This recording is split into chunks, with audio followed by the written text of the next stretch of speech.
In every story, no matter the period it was conceived in, the medium it was created for, or the subject matter it addresses, there will always stand to be two constants: a protagonist and antagonist.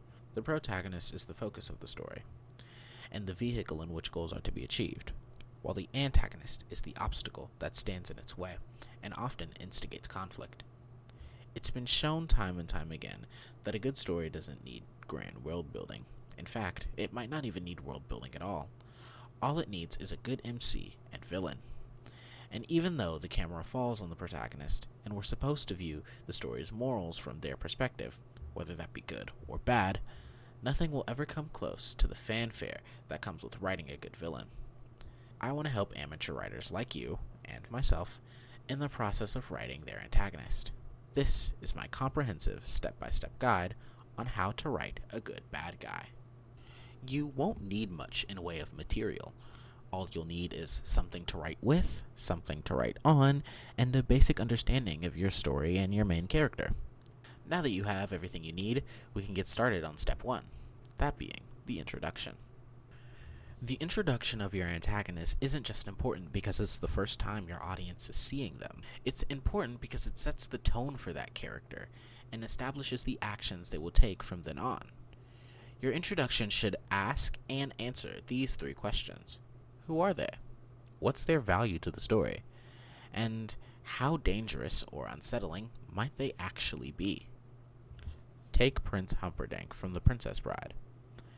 The first time we meet him, it's in his royal court. He is not swinging a sword, entering or exiting battle, but surrounded by his subordinates, radiating privilege and entitlement.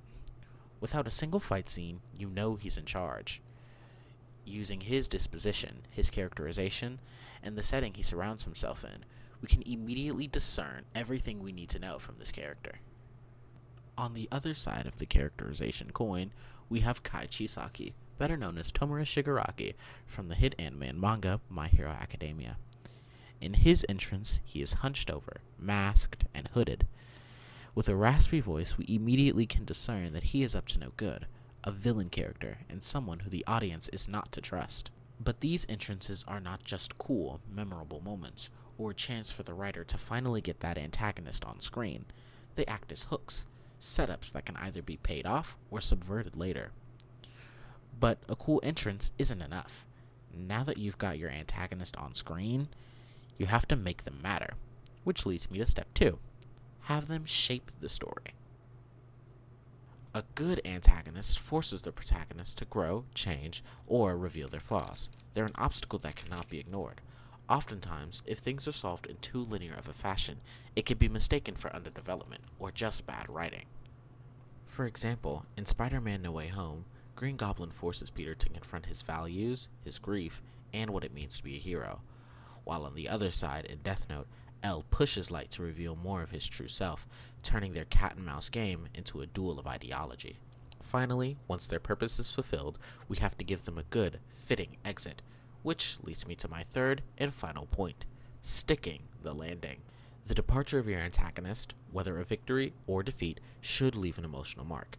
The biggest thing to take note of here is to know when to pull your antagonist out of the story. Oftentimes, leaving them in for too long will result in redundant character arcs and nonsensical solutions. In The Dark Knight, the Joker isn't killed, but captured by Batman. However, he leaves behind a haunting, intangible victory in the form of the corruption of Harvey Dent, proving that everyone is corruptible. His win was not a physical one, but moral, and sticks with the viewer.